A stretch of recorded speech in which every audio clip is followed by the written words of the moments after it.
Hello everyone, आज का topic है मोल कॉन्सेप्ट यानी मोल संकल्पना। तो चलिए क्लास स्टार्ट करते हैं। मोल किसे कहते हैं, मोल क्या चीज़ है, इसके बारे में थोड़ा जान लेते हैं। जिस प्रकार एक दर्जन कहने से 12 इकाई का बोध होता है, माने 12 को किसी वस्तु का बोध होता है, उसी प्रकार से एक मोल कहने से 6.022 गुने 10⁻23 कण कहलाता है, या वस्तु कहलाता है, या अणु कहलाता है, या परमाणु कहलाता है, अथवा आयन कहलाता है। फिर दूसरा एग्जाम्पल हम अगर देते हैं, जैसे कहा जाता है कि एक शतक बोलने से 100 इकाई का बोध होता है, 100 वस्तु का बोध होता है, या 100 रन का बोध होता है। उसी प्रकार से एक मोल बोलने से 6.022 गुने 10⁻23 कण, परमाणु, अणु या आयन होते हैं। तो एक मोल जो होता है, एक मोल का मान यही होता है 6.022 गुने 10⁻23 कण, परमाणु, अणु या आयन होता है। एक मोल का मान जो होता है, वैल्यू जो होता है 6.022 गुने 10⁻23, इसको हम एवोगाड्रो संख्या के भी नाम से जानते हैं, एवोगाड्रो संख्या के भी नाम से जानते हैं, जो हमको पढ़ना है, जिसको हम एन नोट से भी जानते हैं। इसको हम एवोगाड्रो नियतांक के भी नाम से जानते हैं, एवोगाड्रो संख्या और एवोगाड्रो नियतांक के नाम से भी जाना जाता है। अब मोल ज्ञात करने का सूत्र क्या है, मोल हम कैसे ज्ञात करते हैं, तो इसका बहुत इंपॉर्टेंट सूत्र है, बड़ा सरल है, आसान है, इजी है। तो मोल ज्ञात करने का सूत्र है कि मोल संख्या बराबर दिए गए पदार्थ की मात्रा या द्रव्यमान अथवा भार बटा मोलर द्रव्यमान। इसको हम ऐसे समझते हैं, जैसे किसी पदार्थ का भार दे दिया या द्रव्यमान दे दिया है, तो वह किसी वस्तु है, उस वस्तु का हमको सूत्र, आणविक सूत्र हमको ज्ञात होना चाहिए, जानकारी होना चाहिए। तो वही कहता है कि दिए गए पदार्थ का द्रव्यमान या भार बटा मोलर द्रव्यमान, यानी गिवन वेट और मास अपॉन मोलिक्यूलर वेट और मास। यानी केमिस्ट्री में द्रव्यमान और भार में कोई अंतर नहीं होता, लेकिन फिर फिजिक्स में अंतर है। केमिस्ट्री में यानी रसायन में मास और वेट में नो डिफरेंस, कोई डिफरेंस नहीं है। आप मास बोलिए अथवा भार बोलिए, दोनों बात सेम है, लेकिन फिजिक्स में डिफरेंस है। तो चलिए यहाँ पर हम दिया गया भार भी बोल सकते हैं, given weight by molecular weight भी बोल सकते हैं, है ना, दिया गया भार बटा पदार्थ का मोलिक्यूलर वेट या मास। दूसरा इसका सूत्र दिया कि किसी पदार्थ के कणों की संख्या को अगर हम एवोगाड्रो संख्या, यानी एवोगाड्रो संख्या का मतलब एक मोल का जो मान है, उससे अगर हम डिवाइड कर देते हैं, भाग कर देते हैं, और जो भजन फल प्राप्त होता है वही मोल संख्या कहलाता है। इसको संकेत में जैसे स्मॉल एन से हम मोल संख्या को जानते हैं, कैपिटल एन से दिए गए कणों की संख्या को जानते हैं, और एन नॉट से एवोगाड्रो संख्या को सूचित किया जाता है। स्मॉल एम से, स्मॉल एम का मतलब एम फॉर मास, मास का मतलब द्रव्यमान से है, और डब्ल्यू फॉर वेट, वेट का मतलब वेट फॉर यानी भार है, और एक कैपिटल एम का मतलब हो गया मोलर मास, मोलर मास। तो इसको संकेत भी हमको याद रखना है। चलिए, तो अब हम कुछ प्रश्न को लेते हैं और प्रैक्टिस करते हैं, अभ्यास करते हैं। जैसे कहा, जैसे दे देता है कि मोल में परिवर्तित कीजिए, यानी मोल में इसको कन्वर्ट कीजिए, कन्वर्ट इनटू मोल। मोल में हम कैसे परिवर्तित करेंगे, कैसे बदलेंगे, इसका इंपॉर्टेंट सूत्र हम जान चुके हैं। चलिए अब कुछ प्रश्न का हम अभ्यास करते हैं। जैसे कहा, पहला नंबर क्वेश्चन कहा कि 12 gram oxygen gas, 12 gram oxygen gas को मोल में परिवर्तित कीजिए। तो इसका 12 ग्राम ऑक्सीजन गैस का मोल संख्या कितना होगा। तो चलिए एक नंबर हम यहाँ बनाते हैं, यानी हम डायरेक्ट बनाते हैं। तो पहले हम सूत्र लिखते हैं।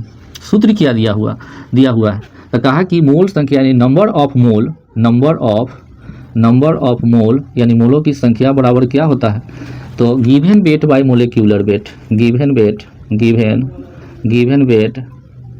वेट और मास, कुछ बोलिए, गिवन वेट और मोलिक्यूलर मास या मोलर मास,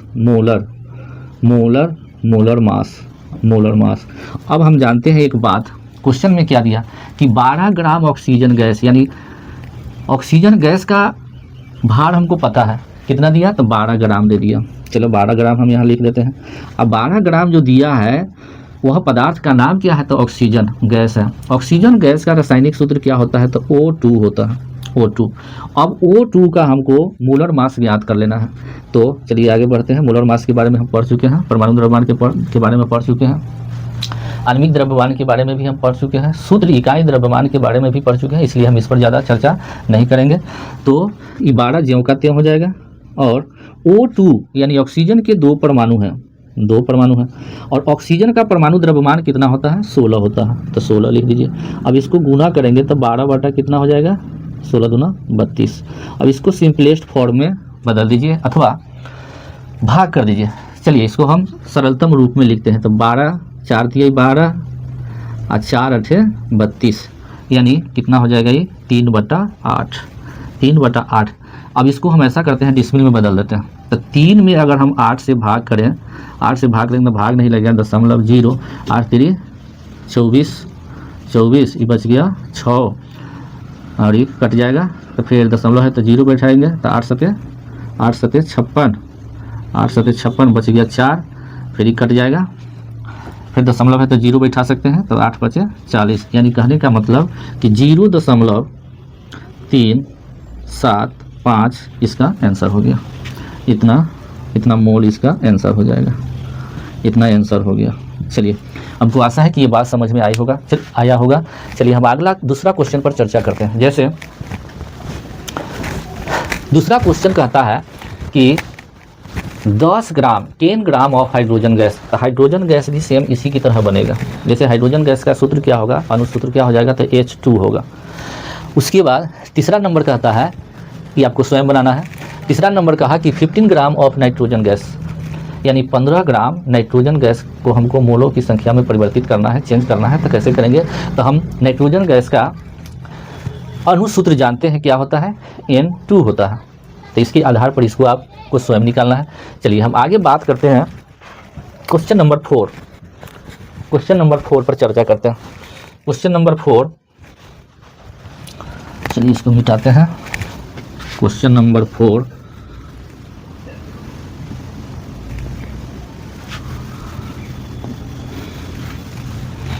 क्वेश्चन नंबर 4 है, 4 नंबर में क्या है कि 20 ग्राम ऑफ वाटर, इसका हमको मूल संख्या निकालना है। फिर वही सूत्र यहाँ 4 नंबर हम डालते हैं।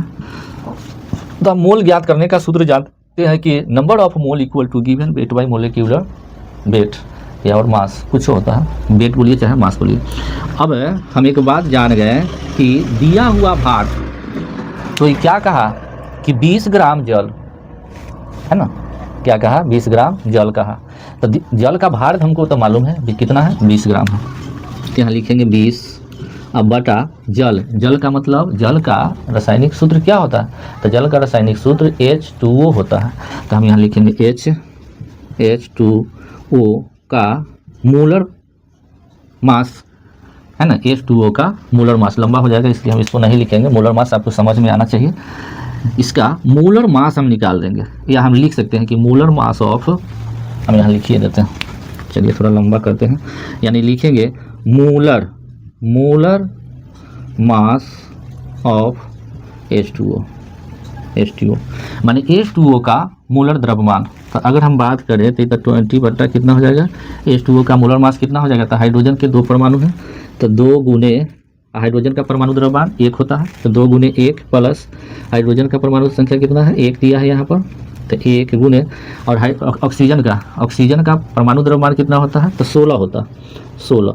अब इसको कैलकुलेशन कीजिए, 20 बटा कितना था? 2 और 1 में गुना करेंगे तो कितना होगा? 2 प्लस फिर 1 और 16 में गुना करेंगे तो कितना होगा? 16 होगा, और दोनों को जोड़ दीजिए तो 2 और 16 कितना हो जाएगा? 18, यानी 20 बटा 18। अब इसको हम सिंपलेस्ट फॉर्म में यानी सरलतम रूप में लिख सकते हैं, अथवा इसको भाग कर सकते हैं। अगर हम भाग करते हैं, यानी 20 में, बटा का मतलब भाग होता है, तो 20 में अगर 18 से अगर हम भाग करें तो 1 मरतबा लग जाएगा, 1 बच गया 2, अभी फिर दशमलव देंगे तो फिर 0, फिर 1 बार में लगेगा तो ये हो जाएगा, फिर शेष बार 2 ही आता है, इस पर हम ओवरलाइन कर देते हैं। तो चलिए ये कितना हो जाएगा? 1.11 हो जाएगा, 1.11, यही इसका आंसर हो गया। चलिए आशा है आपको ये बात समझ में आया होगा। अब हम बात करते हैं, जैसे कहा 5 नंबर में 5 नंबर में कहा कि 73 ग्राम ऑफ HCl, HCl का मतलब हाइड्रोक्लोरिक एसिड है, हाइड्रोक्लोरिक अम्ल है। तो इसको मोलों में हमको कन्वर्ट करना है, मोल में बदलना है। तो चलिए इस पर भी चर्चा करते हैं। 5 नंबर क्वेश्चन नंबर 5, चलिए इसको 5 हम डालते हैं। क्वेश्चन नंबर 5,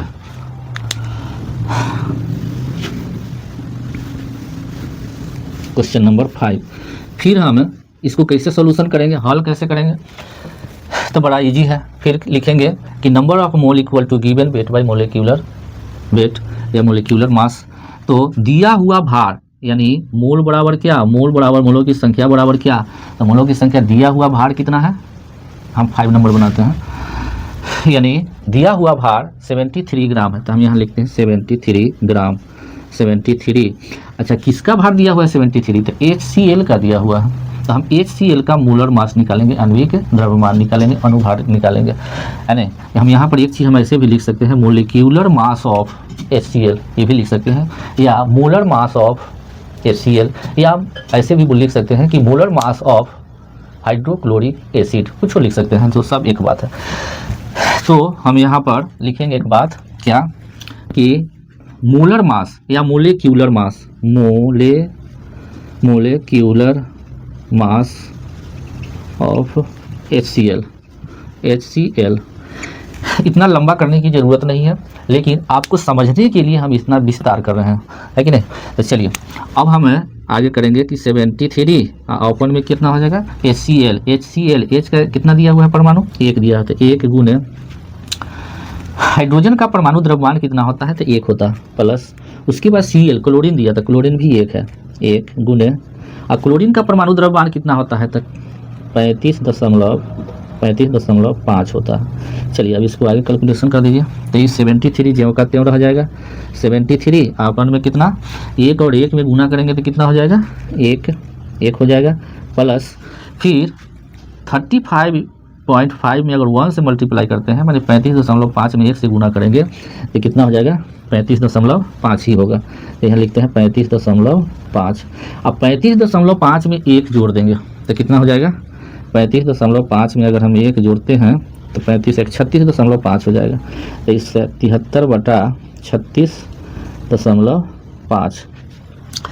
अब इसको ऐसे पढ़िए, 36.5 का मतलब मान लिया कि 36 रुपया 50 पैसा है, तो 36 दूना 72 और 50 पैसा 1 रुपया हुआ, यानी 36.5 और 36.5 कितना हुआ, 73 हो गया, है ना। 36.5 दूना 73, तो इसको हम 2 बार में काट सकते हैं, यानी 2 इसका आंसर हो गया।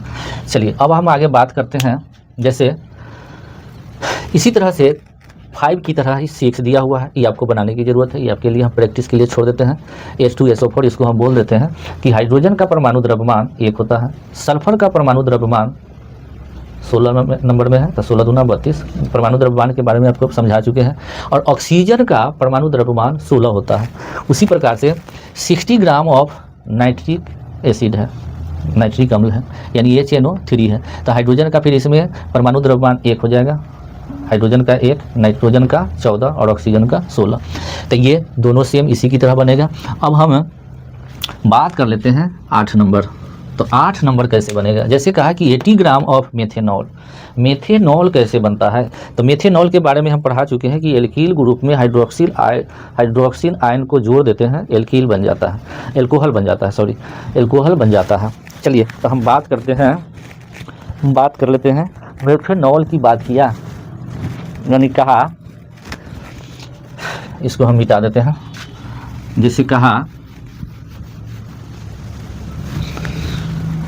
जैसे कहा कि 80 ग्राम ऑफ मेथेनॉल, इसमें मोलों की संख्या निकालना है। तो हम जानते हैं कि मोल संख्या बराबर क्या, तो 80 ग्राम दिया गया भार, तो भार कितना दिया हुआ है, 80 ग्राम, 80 ग्राम हमको भार दे दिया। अच्छा, कौन का भार दिया, तो मेथेनॉल का दिया, मेथेनॉल। तो ऐसे भी हम जो बोल सकते हैं क्या कि मेथ का मतलब तो 1 कार्बन होता है, मेथ का मतलब 1 कार्बन, मेथ का मतलब इसमें मेथेनॉल है, तो मेथ का मतलब 1 कार्बन हुआ, इसी में हाइड्रोक्सिल और हाइड्रोक्सिल आयन को जोड़ देंगे तो क्या बन जाएगा, मेथेनॉल बन जाएगा। अब कि मेथेनॉल बन गया, हम एक बात और जानते हैं कि कार्बन कितना बंध बनाता है, तो 4 बंध बनाता है। तो हम यहाँ देख रहे हैं कि अभी तक कार्बन ये एक बंध बना रहा है, तो चलिए दूसरा हाइड्रोजन से बन जाएगा, तीसरा भी हाइड्रोजन से बन जाएगा, चौथा भी हाइड्रोजन से बन जाएगा। इस प्रकार से इसका सूत्र क्या हो गया, CH3 और OH, यह आपको क्या हो गया, मेथेनॉल हो गया। इस प्रकार से हम यहाँ लिख सकते हैं क्या कि सी मेथेनॉल, यहाँ लिखेंगे किसका, हमको मोलर द्रव्यमान निकालना, तो मोलर मास ऑफ मेथेनॉल, यहाँ लिखेंगे मोलर मास ऑफ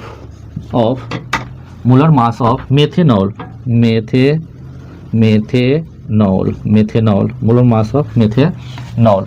अब हम बात करते हैं आगे बात करते हैं, जैसे 80 ग्राम, तो मेथेनॉल का तो सूत्र हमको पता हो गया क्या, इसको हम मेथेनॉल ऐसे नहीं लिख करके हम यहाँ लिख सकते हैं CH3 और OH, ये लिख सकते हैं। तो अब हमको पता हो गया कि यहाँ पर मेथेनॉल में क्या क्या है, कौन कौन से परमाणु है, तो कार्बन है, हाइड्रोजन है, ऑक्सीजन, फिर हाइड्रोजन है। तो चलिए कार्बन कितना दिख रहा है, तो एक कार्बन दिख रहा है, और कार्बन का परमाणु द्रव्यमान कितना होता है, तो 12 होता है। चलिए प्लस उसके बाद यहाँ पर हाइड्रोजन है, तो हाइड्रोजन का परमाणु कितना दिख रहा है, 3 दिख रहा है, तो 3 गुने हाइड्रोजन का परमाणु द्रव्यमान कितना होता है, 1 होता है, प्लस फिर ये ऑक्सीजन कितना दिख रहा है, तो ऑक्सीजन 1 दिख रहा है, तो 1 गुने ऑक्सीजन का परमाणु द्रव्यमान कितना होता है, तो 16, और प्लस फिर हाइड्रोजन कितना दिख रहा है, तो 1 दिख रहा है, तो 1 गुने हाइड्रोजन का परमाणु द्रव्यमान 1 होता है। इस प्रकार से हम क्या लिख सकते हैं, 80 बटा आप सबको गुना कर दीजिए, 1 में 12 से गुना करेंगे कितना होगा, तो 12, प्लस फिर 3 में 1 से गुना करेंगे तो 3, प्लस फिर 1 में 16 से गुना करेंगे तो 16, प्लस फिर 1 1 में गुना करेंगे तो 1, सबको अब फिर जोड़ दीजिए, तो हो जाएगा कितना, 80 बटा 12 3 15 15 15 और 16 कितना हो जाएगा, 31 और 1 32। अब हम इसको फिर भाग कर लेते हैं, भाग करके देख लेते हैं कितना आता है। 80 में अगर हम भाग करेंगे 32 से अगर 80 में भाग करेंगे तो 3 बार में 32 दिया तो 96 हो जाएगा, 2 बार में कितना हो जाएगा, 32 दूना 64। अन्ना तो ऐसा करते हैं कि इसको सिंपलेस्ट फॉर्म में लिख सकते हैं, सरलतम रूप में लिख सकते हैं। सरलतम रूप का मतलब है कि इसको काट करके छोटा कर सकते हैं।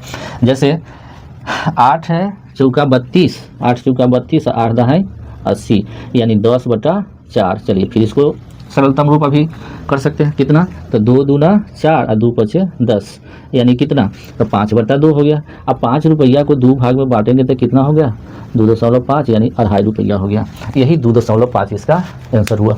अब चलिए बात करते हैं क्वेश्चन नंबर कितना। तो इसी प्रकार से मेथेनॉल जैसे बना है उसी प्रकार से इथाइल अल्कोहल बनेगा। इथाइल बोलने से ही इथ जोड़ आइल होता है, इथाइल एथ का मतलब होता है 2 कार्बन, तो केवल इसमें 2 कार्बन जोड़ देंगे और हाइड्रोक्सिल अम्ल को, हाइड्रोक्सिल आयन को जोड़ देंगे, बन जाएगा। जैसे इथाइल अल्कोहल का मतलब हो गया इथाइल, इथाइल अल्कोहल, या इसी का इथाइल अल्कोहल जो है ये कॉमन नेम है, सामान्य नाम है। इसका यूपी नाम IUPAC नाम होता है एथेनॉल। एथेनॉल ही को हम क्या कहते हैं, शराब कहते हैं, जो लोग पीते हैं, वाइन है। तो एथेनॉल, यानी एथेनॉल में एथ का मतलब इसका IUPAC नाम होता है एथेनॉल। एथेनॉल, एथ का मतलब कितना कार्बन परमाणु, तो 2 कार्बन परमाणु, और हमको एथेनॉल और एनॉल इसमें जुड़ा हुआ है। एनॉल का इसका फंक्शनल ग्रुप क्या होता है, तो कहा कि OH है, जोड़ दीजिए। अभी दोनों कार्बन है, दोनों कार्बन कितना बंध बनाता है, तो कार्बन हमको हर हाल में याद रखना है कि वह 4 बंध बनाता है, लेकिन यह कार्बन अभी कितना बंध बनाते हुए दिख रहा है, 1। तो इसका 3 कमी है, तो इधर में 1 हाइड्रोजन डाल दीजिए, इधर में 1 डाल दीजिए, फिर यहाँ 1 डाल दीजिए, और ई कार्बन जो है से 2 बंध बना रहा है, अभी तो 2 बना रहा है, तो 4 चाहिए, ऊपर में 1 हाइड्रोजन डाल देंगे, नीचे में 1 डाल देंगे। अब इस प्रकार से हम देखें क्या कि ई हाइड्रोजन जो है कितने, ई कार्बन जो है से कितना हाइड्रोजन परमाणु से जुड़ा हुआ है, तो 3 गो से, तो यहाँ पर C लिख करके H3 लिख सकते हैं। उसके बाद फिर ई कार्बन देख रहे हैं कि कितने हाइड्रोजन परमाणु से जुड़ा हुआ है, तो 2 गो से जुड़ा हुआ है, तो हम यहाँ लिख सकते हैं CH2, और इसमें हाइड्रोक्सिल आयन भी जुटा हुआ है OH। और इसको हमको अणु के रूप में, आणविक सूत्र के रूप में, अणु फार्मूला के रूप में लिखना है, तो हम देख लेते हैं कि हाइड्रोक्सिल आयन के पहले कितना कार्बन है और कितना हाइड्रोजन है। तो 1 कार्बन यहाँ है, दूसरा कार्बन यहाँ है, तो यानी C2 हो गया।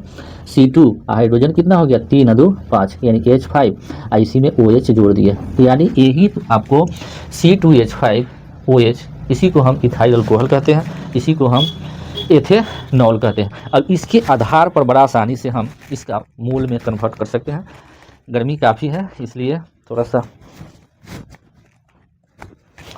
आगे हम बात करते हैं। अब इसको चलिए बना ही देते हैं। चलिए इसको बनाते हैं। इसको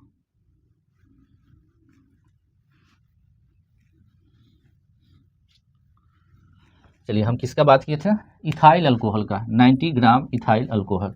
तो फिर हम वही चीज़ लिखेंगे, 90 नंबर है, नहीं हाँ 9 नंबर है, 9 नंबर। तो यहाँ number of mole equal to क्या आता है, given weight by molar weight या मोलर मास।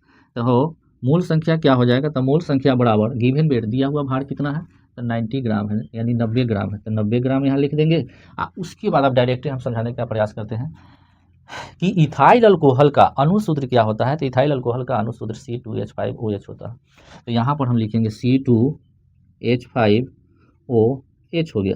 अब इसका हमको कौन सी ज्ञात कर लेना है, तो मोलर मास, यानी इस प्रकार से। अब डायरेक्टली हम लिखते हैं कार्बन का परमाणु द्रव्यमान कितना होता है, 12। अब 12 में 2 से गुना करेंगे तो कितना हो जाएगा, 12 दूना 24। तो यहाँ 24 लिख देंगे प्लस। फिर हाइड्रोजन है, तो हाइड्रोजन का परमाणु द्रव्यमान 1 होता है। 1 में 5 से गुना करेंगे, H5 है, तो 1 में 5 से गुना करेंगे तो कितना होगा, 5 प्लस। फिर अब ऑक्सीजन है, ऑक्सीजन कितना दिख रहा है, 1 दिख रहा है, और ऑक्सीजन का परमाणु द्रव्यमान 16 होता है। तो 16 में 1 से गुना करेंगे तो कितना होगा, 16 हो जाएगा, 16 प्लस। अब H दिख रहा है, हाइड्रोजन भी 1 है, हाइड्रोजन का परमाणु द्रव्यमान भी 1 होता है। तो 1 में 1 से गुना करेंगे तो कितना होगा, 1 हो जाएगा। अब इस प्रकार से सबको जोड़ देते हैं। तो जोड़ने के बाद क्या हो जाएगा, ये 90 ज्यों का त्यों हो जाएगा। अपन में 24 और 5 29, 29 और 16 तो 29 और 6 35 और 10 45 और 1 46 हो जाएगा। अब 46, इस प्रकार से इसको हम भाग करके, और जो भाग फैलाएगा वही इसका आंसर हो जाएगा। अब हम बात करते हैं 10 नंबर क्वेश्चन। कहा कि 100 gram of sugar, 100 gram of sugar, sugar means चीनी होता है, 100 ग्राम ऑफ शुगर, या कहा कि सुक्रोज, चाहे चीनी बोलिए, सुक्रोज बोलिए या शुगर बोलिए, सब बात एक है। इसी को केमिकल फार्मूला इसका जो होता है, रासायनिक सूत्र जो होता है इस शुगर का रासायनिक सूत्र क्या होता है, इसका सूत्र आप जानते हैं कि C12H22O11 होता है कि नहीं। तो इसको भी आपको अभ्यास के लिए हम छोड़ देते हैं, यदि नहीं बनेगा तो फिर अगले वीडियो में हम इस पर चर्चा करेंगे। केवल कैलकुलेशन आपको करने आना चाहिए, बहुत ही ईजी है। अगर जोड़ घटाव गुना भाग आता होगा तो बड़ा आसानी से बना लीजिएगा। यदि नहीं आता है कैलकुलेशन करने, जोड़ घटाव गुना भाग, तो फिर दिक्कत होगी। तो जैसे अब इसका हम जैसे मान लेते हैं कि थोड़ा सा हिंट्स हम दे देते हैं कि इसका कहे कि इसका मोलर मास कितना होगा। इसका मोलर मास कैलकुलेशन करते हैं। जैसे ये C12 है, तो कार्बन का परमाणु द्रव्यमान कितना होता है, तो पहले हम इसको लिखते हैं। यहाँ पर कार्बन का परमाणु द्रव्यमान दिया हुआ है कितना, 12, तो 12 गुने 12, इसका परमाणु द्रव्यमान भी 12 होता है, प्लस हाइड्रोजन का दे दिया 22 गुने हाइड्रोजन का परमाणु द्रव्यमान 1, प्लस ऑक्सीजन दे दिया 11, ऑक्सीजन का परमाणु द्रव्यमान कितना, तो 16। अब गुना कर दीजिए, सबको गुना कर दीजिए, सबको गुना करके जोड़ दीजिए, और जोड़ने के बाद 100 में उस योगफल से भाग कीजिएगा, और जो भागफल आएगा वही इसका आंसर होगा। फिर अब बात कर लेते हैं जैसे ग्लूकोज का रासायनिक सूत्र क्या होता है, तो C6H12O6 होता है। इसको हम ग्लूकोज को हम क्या लिखते हैं, C6H12O6 होता है, ये ग्लूकोज का सूत्र है। अब ग्लूकोज का सूत्र है, तो ग्लूकोज होता है C6H12O6। अब इसका मोलर द्रव्यमान कितना होगा, मोलर मास कितना होगा, मोलर वेट कितना होगा, मोलिक्यूलर मास कितना होगा, चलिए कैलकुलेशन करते हैं। तो चलो बनाइए देते हैं। चलिए एक लास्ट बताते हैं, जैसे लास्ट एक तो बता देते हैं।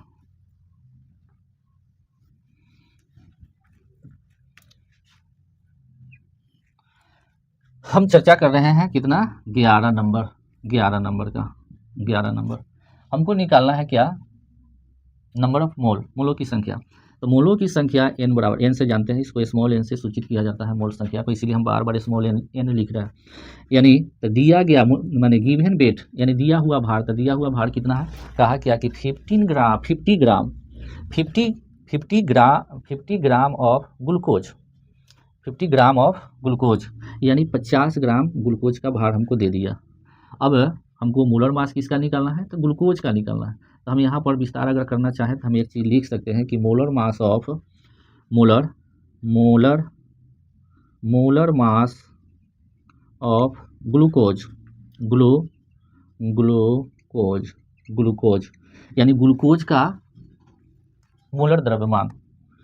अब इसको हम थोड़ा और विस्तार करते हैं, क्या कि जैसे कहा कि 50 अब बटा में ग्लूकोज का क्या हो जाएगा, मोलर मास ऑफ कितना, तो इसका ग्लूकोज का सूत्र क्या होता है, तो C6H12O6 होता है। अब ऐसा करते हैं, अब इसका मोलर मास हम निकाल लेते हैं, कितना हो जाएगा ये, तो 50 अपन में कितना, इसका मोलर मास हम निकालते हैं। मोलिक्यूलर मास कैसे निकाला जाता है, तो कार्बन के 6 परमाणु दे दिया, तो 6 गुने कार्बन का परमाणु द्रव्यमान 12 प्लस, फिर अब हाइड्रोजन 12 दिया है, तो 12 गुने हाइड्रोजन का परमाणु द्रव्यमान 1 होता है, 1 प्लस O6 दिया, ऑक्सीजन का परमाणु दे दिया 6 गुने ऑक्सीजन का परमाणु द्रव्यमान कितना होता है 16। अभी सबको गुना कीजिए, अभी गुना करते हैं तो कितना आता है 50 बटा कितना, तो 12 में 6 से गुना करेंगे तो 12 छक 72 प्लस कितना हो जाएगा, 12 में 1 से गुना करेंगे तो 12 इकाई 12 और प्लस कितना, तो 16 छक 96। सबको जोड़ दीजिए, जोड़ने के बाद कितना आता है, जैसे हम यहाँ लिखते हैं जैसे 50 यानी 50 बटा कितना जोड़ दीजिए, तो 6 और 2 8 और 2 10 के 0 इसीलिए एक इसमें जोड़ देते हैं, तो 9 में 1 जोड़ दिए तो 10 और 1 11 और 7 18 यानी 180 हो गया। अब इसको सिंपलेस्ट फॉर्म में लिख देते हैं, तो बड़ा इजी है, जैसे 0 से तो 0 कट जाएगा, तो बचेगा क्या 5 बटा 18, अभी नहीं कटने वाला है। तो ऐसा करते हैं 5 में 18 से भाग कर दीजिए, यानी 5 में 18 से भाग कर दीजिए, तो अभी 5 है ये 18 है, भाग नहीं लगेगा, तो यहाँ 0 देंगे, यहाँ दशमलव हो जाएगा। अब कितना हो जाएगा, तो 18 3 तो 54 हो जाएगा, 18 दूना 36, अब 2 बार में लग जाएगा, 18 दूना 36। अब एक 10 में से 6 घट गया 4, ये बच गया 4, 4 में से 3 घटा 1, दशमलव दिया हुआ है तो 1 0 हम बैठा सकते हैं। अभी कितना हुआ 140 हुआ, तो 18 सते 126, 18 8 144, 18 सते 126 यानी 126 लिख के अब इसको घटा देंगे। चलिए 2 ही अंक तक हम निकालते हैं, तो इसका आंसर क्या हो सकता है, 0.27, यही इसका आंसर है। गर्मी काफ़ी है, इस भयंकर गर्मी में हमारे पास संसाधन की कमी है, इसीलिए टप टप पसीना गिर रहा है। और हमको आशा है कि आज का टॉपिक जो ये मोल संकल्पना है, मोल कॉन्सेप्ट है, आपको समझ में आया होगा। यदि नहीं समझ में आया होगा तो आप कमेंट करेंगे, फिर हम चाहेंगे कि कोई दूसरा ट्रिक अपनाए, है कि नहीं, क्योंकि हम कोई भी टॉपिक पढ़ाते हैं तो थोड़ा विस्तार करने का प्रयास करते हैं कि बच्चा बड़ा आसानी से समझ जाए। ट्रिकी बहुत कम हम पढ़ाते हैं, इसलिए कम पढ़ाते हैं कि ट्रिकी कॉम्पिटिटिव एग्जाम के लिए होता है, बच्चा के लिए नहीं होता। और आप अभी बच्चा है, जब आप विस्तार करना जान जाएंगे आप स्वतः आप ट्रिक निकाल लेंगे, तो पहले थोड़ा सा विस्तार जानना जरूरी है कि नहीं। तो आशा है कि आपको समझ में आया होगा। आज हम अपना क्लास यहीं समाप्त करते हैं, फिर हम मिलेंगे अगले वीडियो में, तब तक के लिए धन्यवाद।